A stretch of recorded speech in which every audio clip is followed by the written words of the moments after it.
Bien, les invito a abrir sus Biblias en Mateo 23.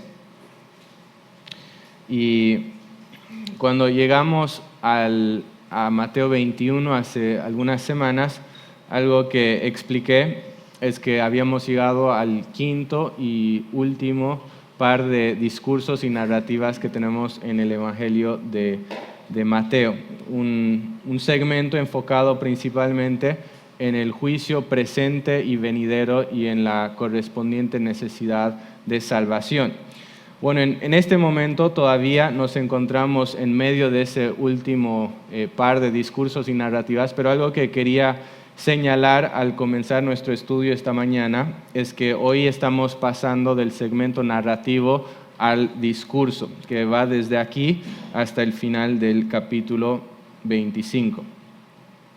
Ustedes podrán recordar que en el pasaje anterior Jesús había estado hablando con los fariseos y los escribas, que ellos habían intentado atrapar a Jesús por medio de una secuencia de preguntas difíciles, pero que habían fracasado miserablemente en su intento y que terminaron apartándose de ese lugar. Y entonces, teniendo ese encuentro fresco en la memoria, Jesús aprovecha esta oportunidad para advertirles a sus discípulos y a todas las personas que están ahí acerca de la hipocresía religiosa de estos hombres y el correspondiente juicio que estaba a punto de caer sobre ellos y sobre todos sus seguidores por esta hipocresía. Y entonces es en estas palabras de advertencia que vamos a estar enfocando nuestra atención esta mañana.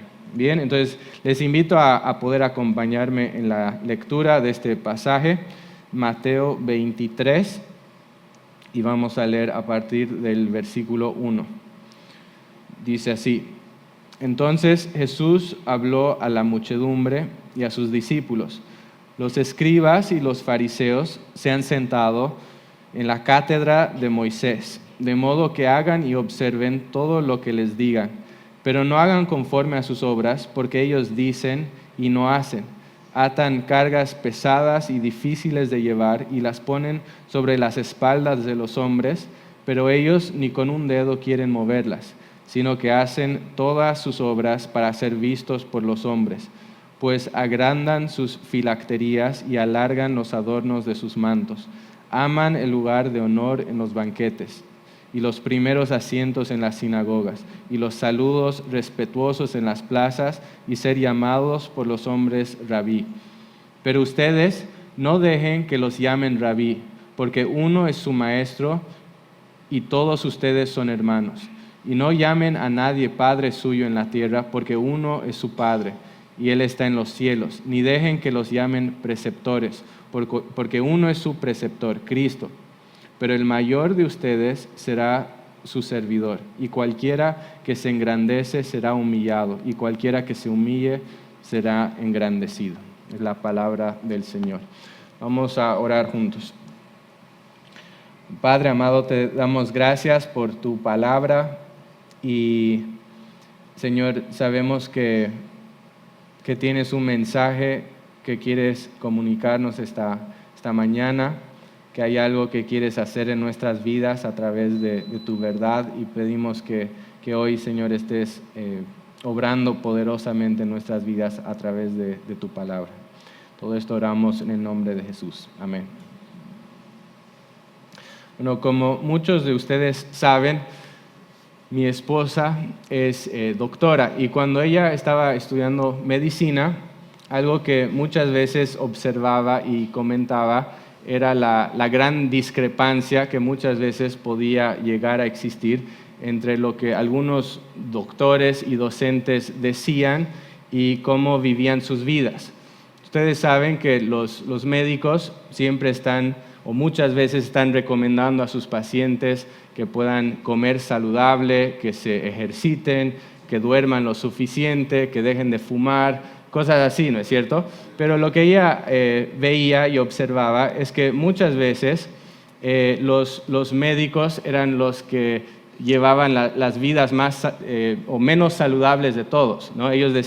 Los médicos decían, bueno, si tú haces estas cosas, vas a tener mejor salud, incluso tu estado emocional va a ser mejor, pero muchas veces ellos eran los que menos cumplían esas instrucciones. Muchas veces ellos no comían saludable, no dormían lo suficiente, no se ejercitaban y a veces fumaban como chimeneas. Angie incluso tenía un catedrático que fumaba tanto que las uñas estaban teñidas de amarillo de tanto fumar. Entonces, era como una gran discrepancia entre lo que ellos decían, lo que la profesión médica decía y muchas veces lo que se practicaba. Ahora, obviamente, no diríamos que todos los médicos del mundo viven esa dualidad entre lo que dicen y lo que hacen, pero muchas veces, en muchos casos, hay médicos que son culpables de hacer esto. Y si sucediera que un día un médico te da a ti un buen consejo de medicina, un buen consejo para tu salud, pero después te enteras de que esta persona en su propia vida no aplica el consejo que te está dando, lo que yo probablemente te diría es algo como, bueno, haz y observa todo lo que te dijo, pero no hagas conforme a sus obras, porque él no hace lo que dice, ¿no es cierto? Y eso es básicamente el consejo que Jesús les está dando a sus discípulos y les está dando a los oyentes respecto a los líderes religiosos de esa época que tampoco estaban haciendo lo que decían, que no estaban practicando lo que predicaban. Hoy quisiera que podamos estudiar este pasaje en 3 partes. Vamos a estar hablando sobre la advertencia que Jesús les da, sobre las razones para esa advertencia y después, en tercer lugar, sobre el llamado que hace a la luz de estas realidades. Bien, entonces la advertencia, las razones y el llamado. Vamos a comenzar con la advertencia. La advertencia se encuentra en los primeros 3 versículos. Entonces Jesús habló a la muchedumbre y a sus discípulos.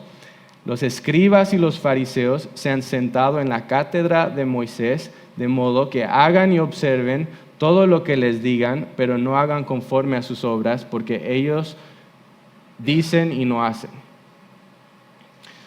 Bueno, como les decía hace un momento, aquí en estos versículos Jesús les está advirtiendo a sus discípulos y a la multitud acerca de los escribas y los fariseos.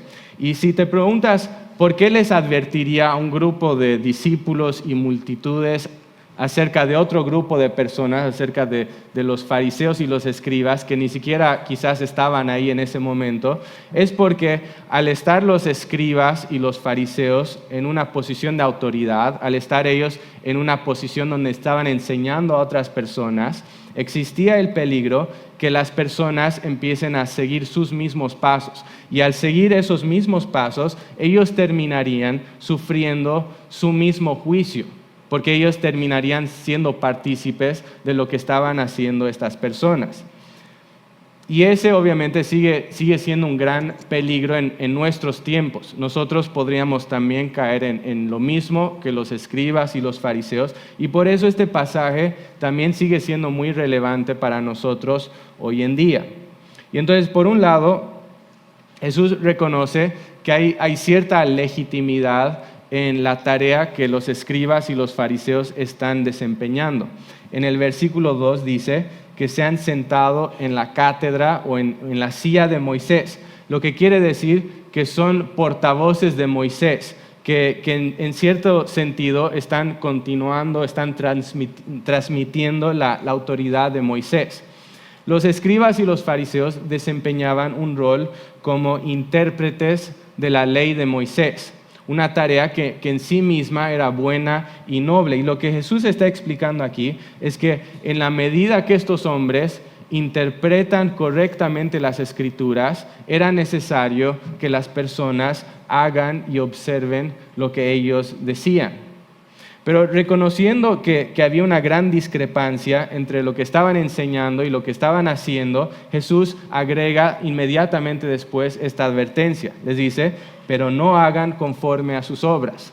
Pero no hagan conforme a sus obras.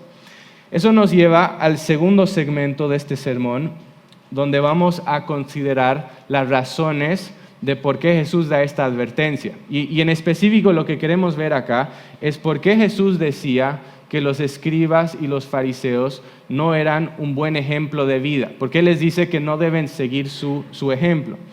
Al considerar esto, descubrimos que básicamente habían dos problemas con estas personas. El primero, que eran hipócritas, y el segundo, que eran vanagloriosos. Entonces vamos a pasar un poco de tiempo reflexionando sobre esas dos cualidades.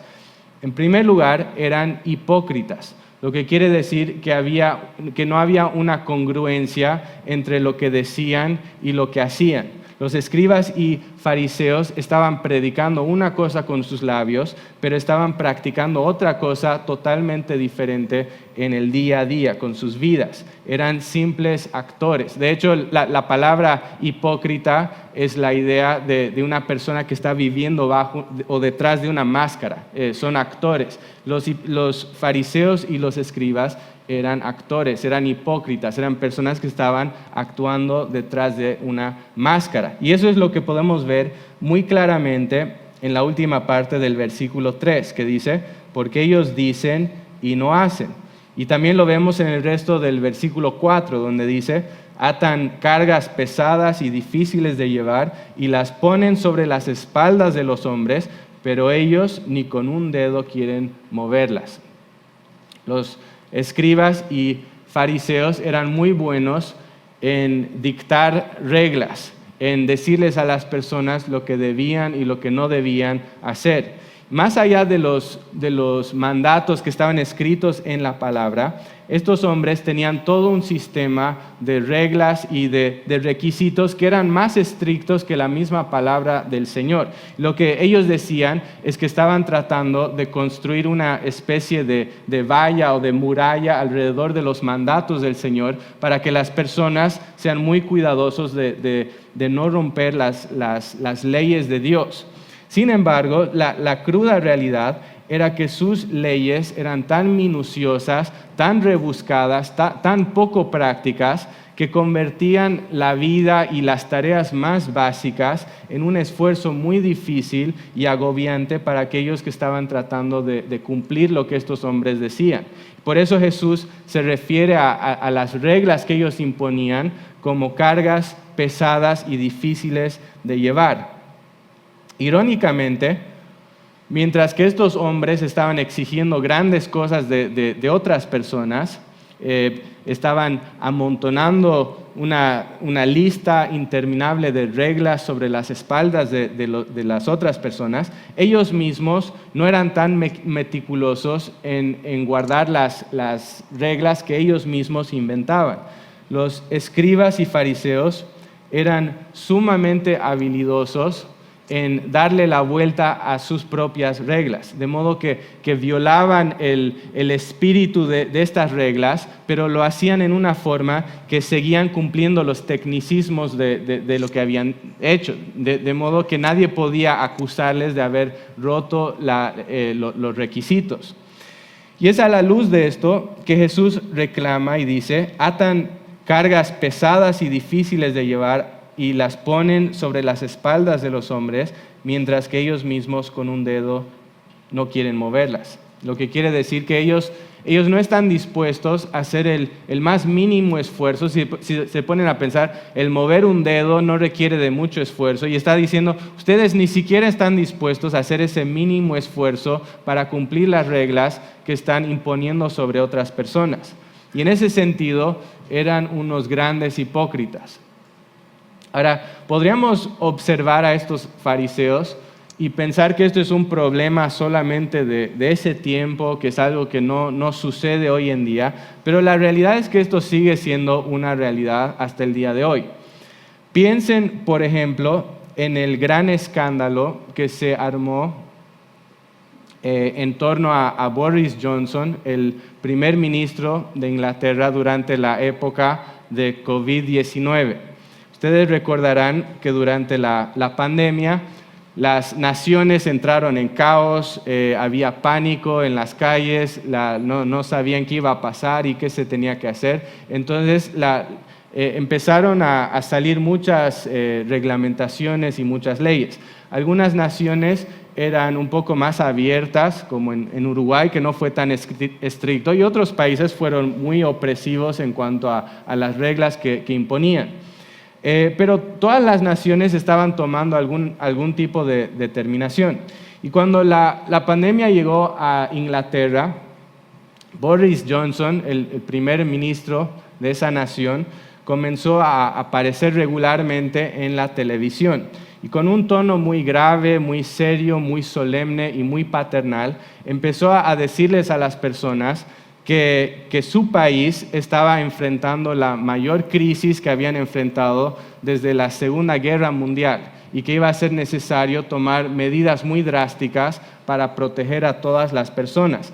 Y entonces Johnson empezó a dictar toda una serie de leyes de confinamiento muy estrictos. Era prohibido ir a visitar amigos o familiares que estuvieran enfermos. No podías asistir a un funeral. Se prohibía, por ejemplo, que un abuelo pueda ir a conocer a su nieto recién nacido. Incluso el simple hecho de ir a un parque, a sentarte en un banco, ya era causa de multa. No te dejaban hacer eso, te multaban solo de ir al parque, a sentarte en un asiento y respirar un poco de aire fresco. Era algo muy estricto, muy severo. El lema del gobierno en ese tiempo era: quédate en casa, protege el sistema de salud y salva vidas. Y interesantemente dicen que el pueblo en general fue muy obediente a estas reglas, que ellos estaban cumpliendo lo que se había decretado y muchas veces a gran costo personal, con mucho sacrificio. Habían personas que entraron en grandes depresiones por estar en una soledad completa, totalmente aislados de otras personas. Hubieron personas que no pudieron sostener la mano de sus seres queridos mientras morían en el hospital. Personas que no pudieron asistir al funeral de sus propios padres porque era prohibido. Y así sucesivamente. Las personas estaban haciendo grandes sacrificios para poder cuidar el sistema de salud. Fue un tiempo de gran prueba, de gran sacrificio, de gran dificultad para todo el pueblo británico. Pero irónicamente, mientras el primer ministro estaba exigiendo un nivel casi sobrehumano de sacrificio, resulta que en la privacidad de su residencia oficial, él mismo vivía una realidad muy diferente. Mientras que los británicos estaban sufriendo en aislamiento, sin poder ver a nadie, Johnson y sus colegas empezaron a celebrar decenas de eventos sociales, de parrilladas, de fiestas con alcohol. Hubieron fiestas de cumpleaños, fiestas de Navidad, fiestas de cóctel, todo tipo de fiestas. El hogar de Johnson llegó a ser casi como un centro de eventos durante la pandemia, donde habían personas que ingresaban maletas enteras de alcohol por puertas secretas y había todo un tema de fiestas y de eventos en su casa. Era la antítesis completa, total, de lo que él mismo había solicitado y decretado públicamente. Y cuando este evento, cuando esta realidad finalmente salió a la luz, hubo todo un revuelo nacional. Hubo toda un enojo contra lo que él estaba haciendo. Las personas no podían creer que Johnson estuviera diciendo una cosa en público y haciendo completamente lo opuesto en lo privado de su hogar, que estuviera imponiendo una carga tan pesada de aislamiento sobre las otras personas, mientras él mismo estaba haciendo fiestas y disfrutando la vida en su casa. Después de todo esto, Johnson trató de de explicar, trató de justificar sus acciones y decir por qué lo que él hacía en realidad no era tan malo o no había sido tan inapropiado, pero la realidad es que nunca logró convencer a las masas. La incoherencia entre sus palabras y sus acciones era tal que socavó por completo la confianza que las personas tenían en él, obligó destruyó la credibilidad de Johnson y obligó a que Johnson finalmente tenga que renunciar a su cargo como primer ministro. Y él básicamente arruinó su carrera, perdió su puesto a causa de esta hipocresía. Este era el tipo de hipocresía que los escribas y fariseos estaban practicando en la época de Jesús en un sentido religioso, y es el tipo de hipocresía del cual tú y yo también debemos ser muy cuidadosos, porque la realidad es que ninguno de nosotros es inmune a caer en este tipo de cosas. Podríamos llegar a pararnos en un púlpito como este y predicar cosas que no tenemos ni siquiera la más mínima intención de practicar en nuestras vidas. Podríamos llegar a exigir de nuestros hijos cosas que no son una realidad en nuestras propias vidas. Podríamos identificarnos quizás como cristianos cuando estamos aquí en medio de otros cristianos, pero identificarnos como otra cosa cuando estamos entre aquellos que no aman a Cristo. Podríamos pretender ser buenos cristianos cuando estamos aquí en la iglesia, mientras que en la privacidad de nuestros hogares somos personas totalmente distintas. No somos inmunes a caer en este tipo de cosas. Es el tipo de hipocresía del cual Jesús estaba hablando aquí, y es el tipo de hipocresía que se nos llama a evitar. Pensando en esto, quisiera preguntarte si hay una coherencia entre tu imagen pública y tu realidad privada. Si hay una congruencia entre esa persona amable y comprometida que vemos aquí los domingos por las mañanas y la persona que eres el resto de la semana en tu hogar. Hay una relación entre lo que dices y lo que haces. Hay una relación entre lo que afirmas y cómo vives. Es vital que haya una coherencia, que haya una congruencia entre esas dos cosas, porque si no es así, nuestra religión es una mera farsa, es un engaño, es una mentira. Mi esposa Angie siempre les dice a nuestros hijos, les dice, la persona que eres en casa es la persona que realmente eres. La persona que eres en casa es la persona que realmente eres. Porque es muy fácil venir a la iglesia, poner una cara linda, impresionar a las personas con lo buenos cristianos que somos, pero eso no sirve de nada si no estás viviendo el evangelio en la privacidad de tu casa, en los lugares secretos. No sirve de nada tener una imagen pública muy linda si en lo secreto estamos viviendo otra cosa. Porque si hay una discrepancia entre la persona pública y la persona que somos en privado, cuando estamos con nuestros familiares o con las personas más íntimas de mayor confianza, tu verdadero yo no es la persona pulida y agradable que vemos aquí los domingos.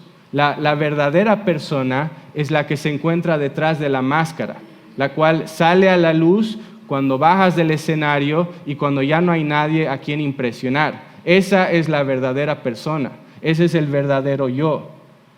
Esa es la persona que ese Dios ante quien todo está desnudo y descubierto, sabe que eres. Ese es tu verdadero yo. Y por eso esto es un asunto tan crucial. Por esto es tan importante que estemos yendo en pos de la santidad en un sentido real, en un sentido práctico.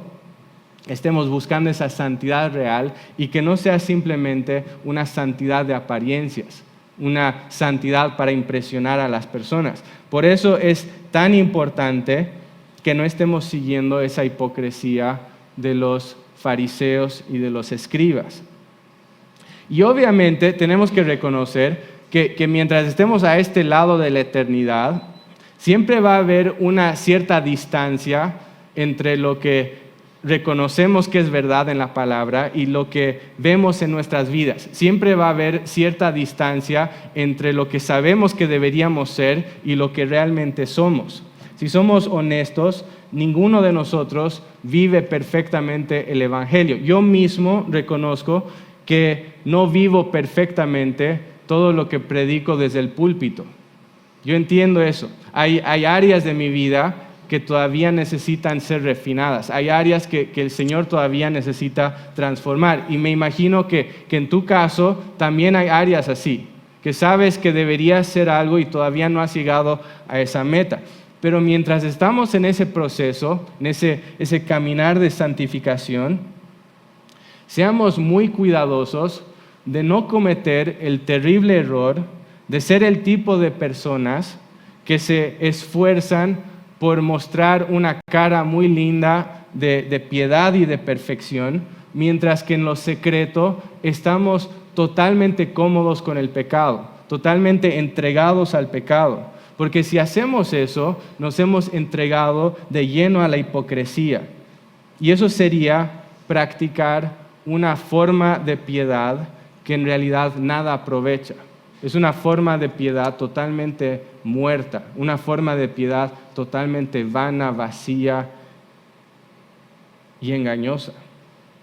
Seamos honestos acerca de nuestros pecados y debilidades, seamos prontos para llevar esos pecados y esas debilidades al trono de su gracia, donde hay perdón y donde hay poder de transformación, y seamos personas que con su ayuda verdaderamente procuren vivir lo que proclaman y lo que afirman. Entonces, teniendo todo eso en mente, quiero preguntarte, ¿eres honesto en cuanto a tus luchas y tus pecados? ¿Los estás presentando con honestidad delante del Señor y en esa honestidad estás buscando resistir esos pecados con su ayuda? ¿O estás cómodo en tu pecado mientras te esfuerzas por presentar una imagen pública de piedad, algo que en realidad no es verdad en lo secreto? Mi deseo para ti y para mí también es que pueda haber una honestidad en cuanto a nuestras luchas y también una radicalidad de ser personas que realmente estén luchando contra esos pecados. Porque si no es así, hemos caído en una religiosidad de hipocresía que no sirve de nada. Pero como decía hace un momento, hay un segundo problema con la religión de los escribas y los fariseos, que llevaba a Jesús a advertir que las personas no debían seguir su ejemplo. Y era que su religión era una religión de vanagloria, una religión de vanagloria. En lugar de sinceramente querer agradar al Señor, en lugar de sinceramente querer honrar al Señor con sus vidas, todo lo que hacían estaba diseñado para atraer la admiración y los aplausos de las personas hacia ellos mismos. Y Jesús deja esto muy en claro en los versículos 5 al 7, cuando dice que hacen todas sus obras para ser vistos por los hombres, dice que agrandan sus filacterías y alargan los adornos de sus mantos, dice que aman el lugar de honor en los banquetes y los primeros asientos en las sinagogas, así como los saludos respetuosos en las plazas y ser llamados por los hombres rabí. Las palabras de Jesús son bastante claras aquí. Estos hombres no eran motivados por un verdadero deseo de agradar a Dios, sino que estaban siendo motivados por un deseo de ser considerados como personas grandes ante los hombres. ¿Y cómo hacían esto? Bueno, Jesús nos muestra que una manera era agrandar sus filacterías y alargar los adornos de sus mantos. Las filacterías Eran pequeñas cajas de cuero que contenían ciertas porciones de las Escrituras que los escribas y fariseos ataban a sus brazos o que llevaban sujetados a sus frentes. Y hacían esto en cumplimiento literal de Deuteronomio 6:8, que mandaba a los israelitas que aten las palabras del Señor como una señal a sus manos y las tengan por insignias entre sus ojos.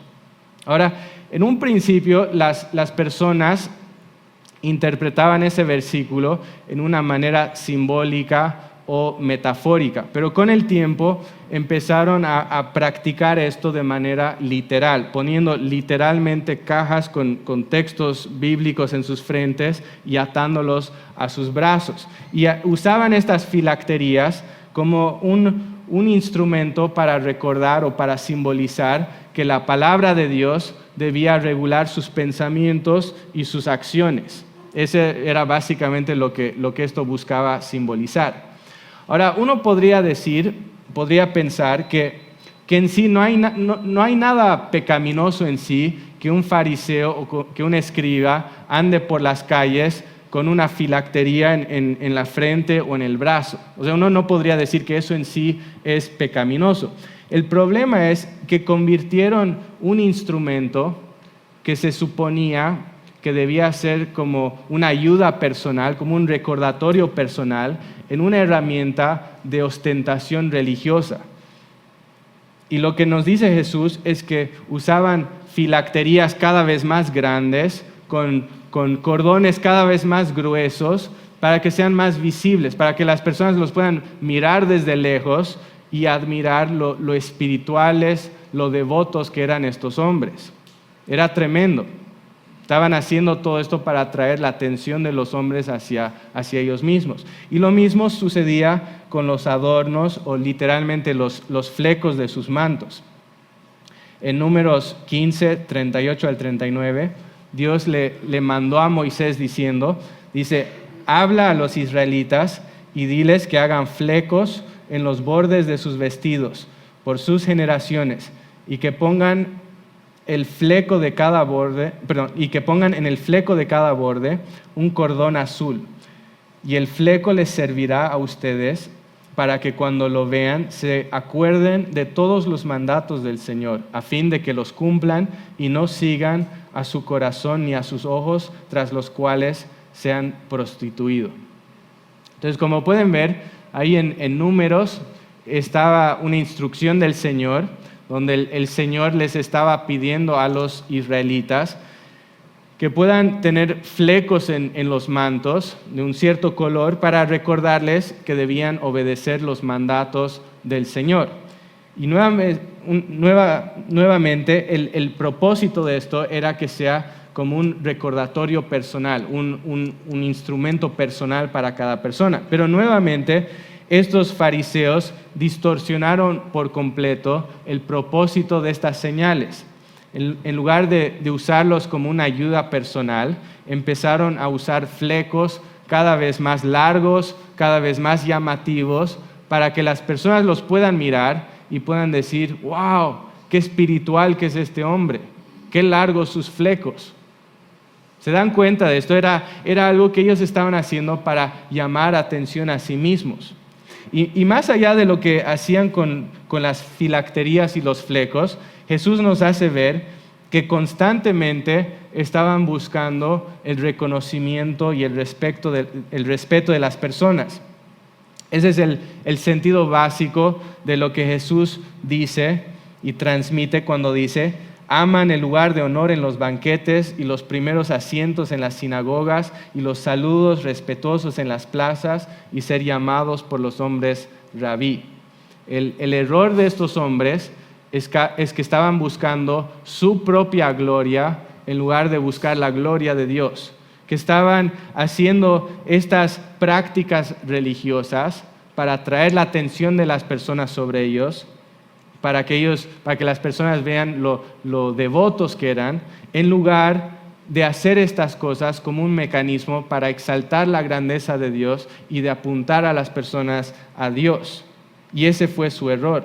Y yo les pregunto, ¿Acaso no sigue siendo esta la gran tentación del religioso hoy en día? ¿Acaso no sigue siendo esta una gran tentación para el religioso de hoy?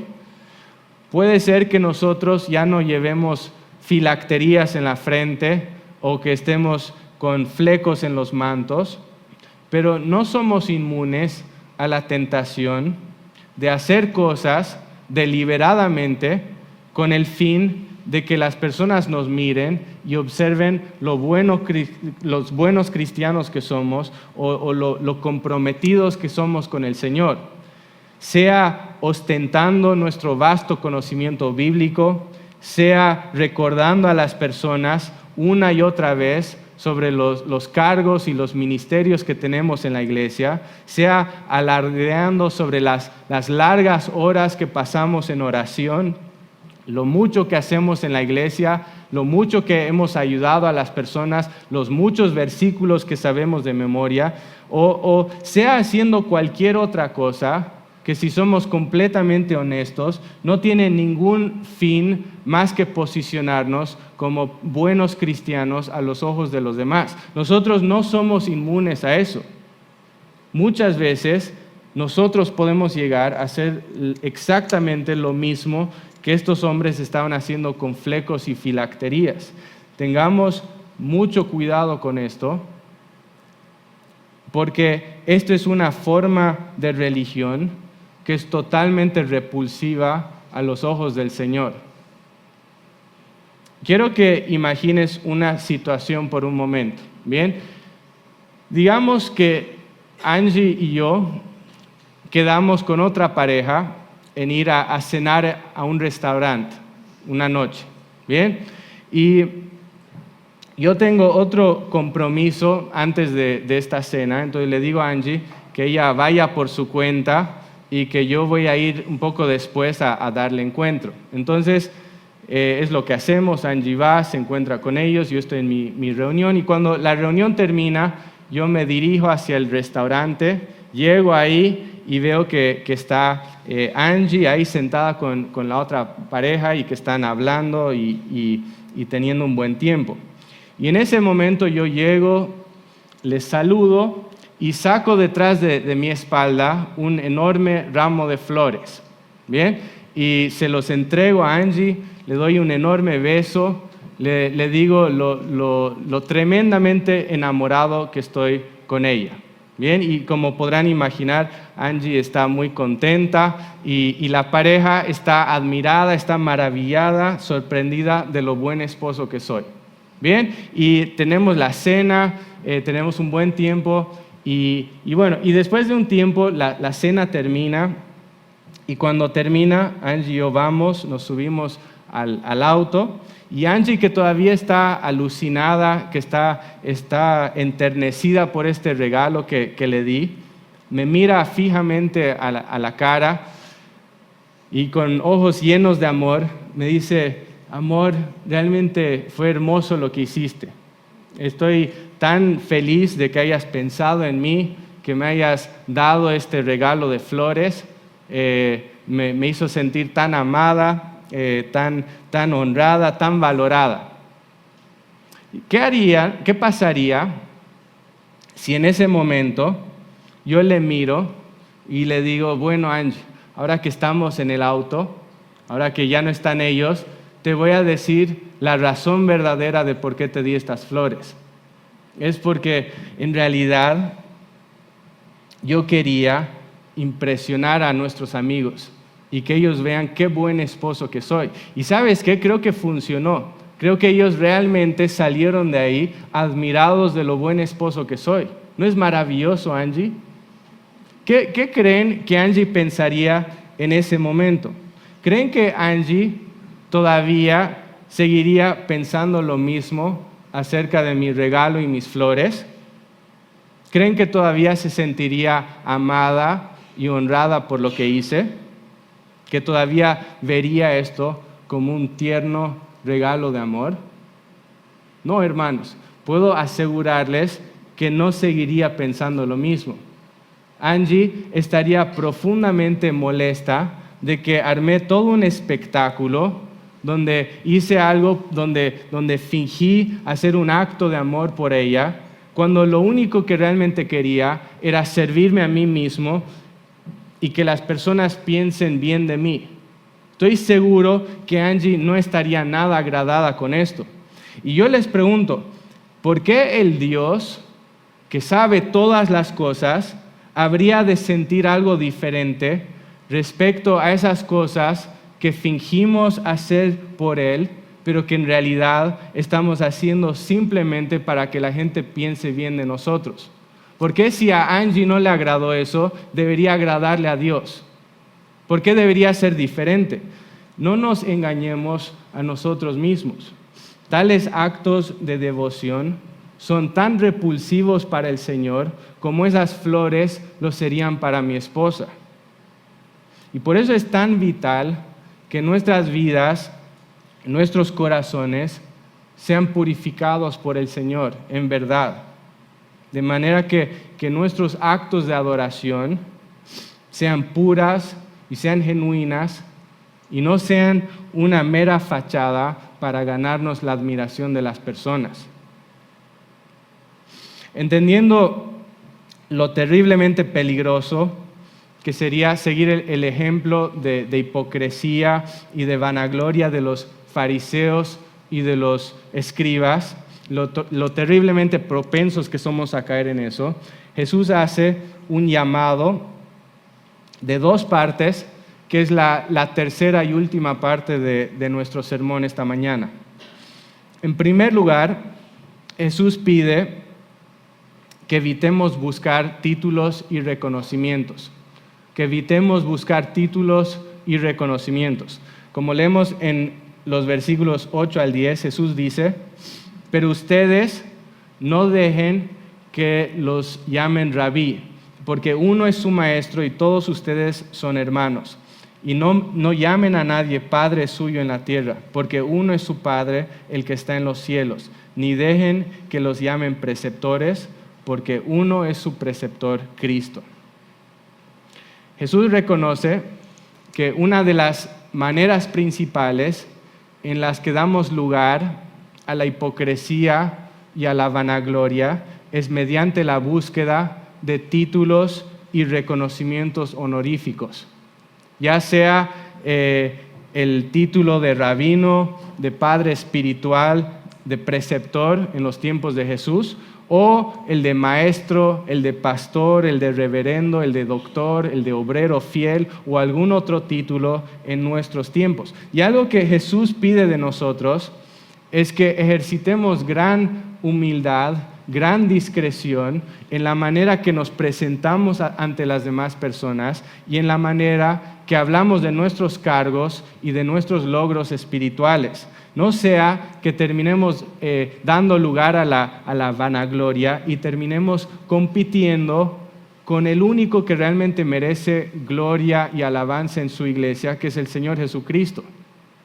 ¿Se dan cuenta de eso? Nosotros podemos muy fácilmente empezar a querer atraer atención para nosotros mismos y la persona con la que estamos compitiendo no es contra otra persona, sino contra el mismo Señor. Y el Señor nos pide que no hagamos eso. Ahora, eso no significa que no sea apropiado que hayan cargos de autoridad espiritual en la iglesia o que no haya que honrar y respetar a quienes tienen esos cargos. El Señor ha instituido claramente en su palabra que hay ciertos oficios, ciertos cargos de autoridad espiritual, y en pasajes como 1 Tesalonicenses 5, 12 al 13, se nos llama a respetar y a estimar a quienes ocupan esos cargos. Entonces no está hablando en contra de que haya, por ejemplo, que haya un pastor en una iglesia, ese no es el punto.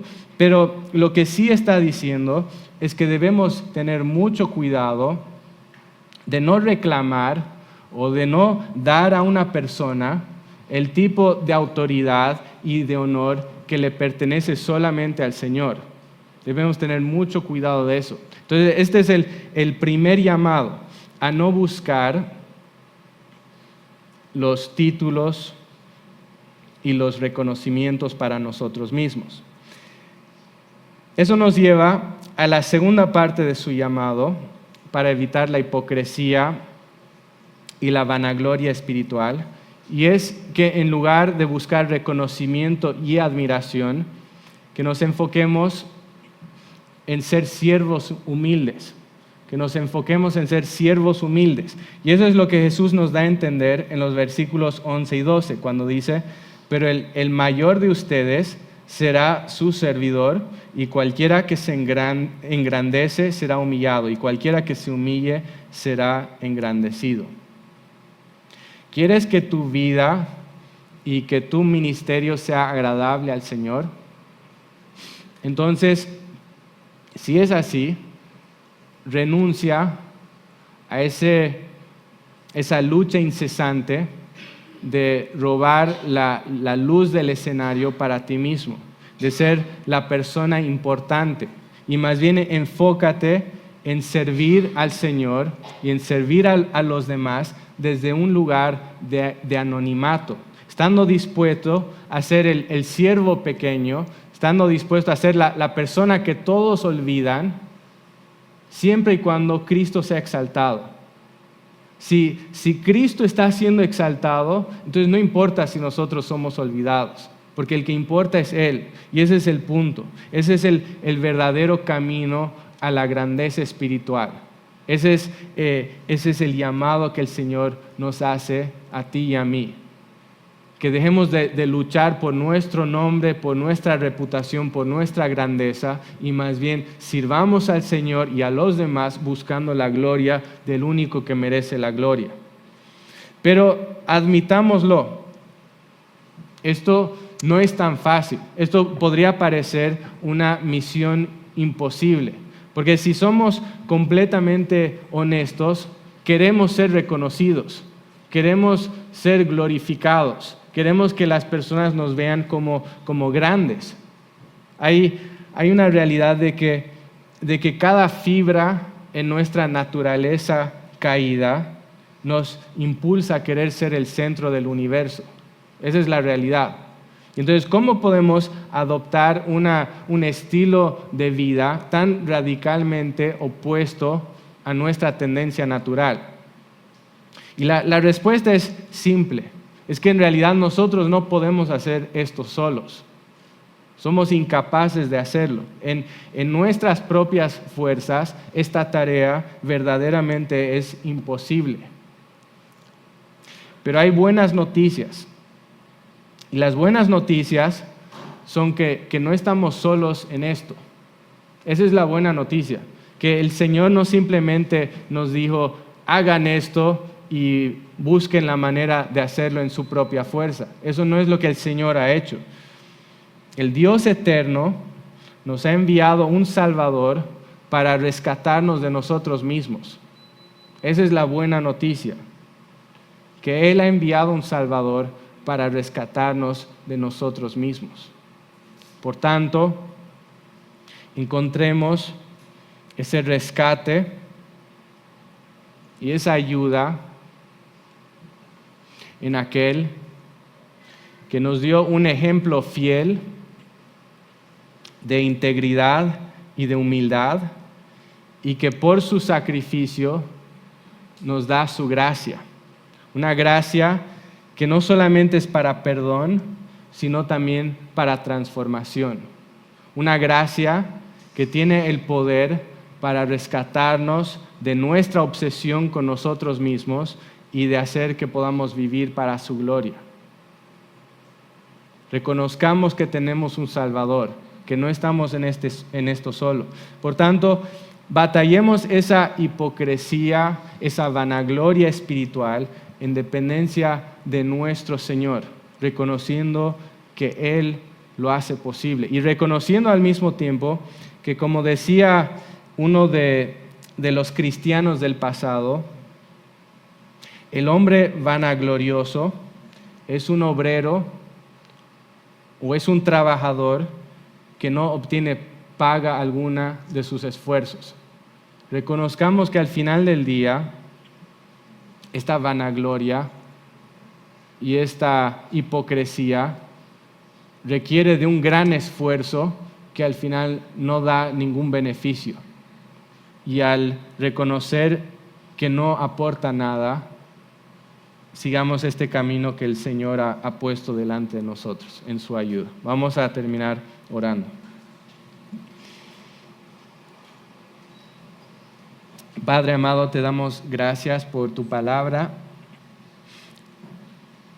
Señor, te pedimos perdón porque la realidad es que es tan fácil caer en esta hipocresía, tan fácil caer en vanagloria, tan fácil perder el enfoque y tan fácil, Señor, querer ser el centro del universo. Es ese orgullo que tan fácilmente puede llegar a caracterizarnos, Señor, y pedimos que nos perdones, pedimos que traigas convicción a nuestros corazones, Señor, que nos ayudes a identificar áreas en las que quizás hemos caído en esto,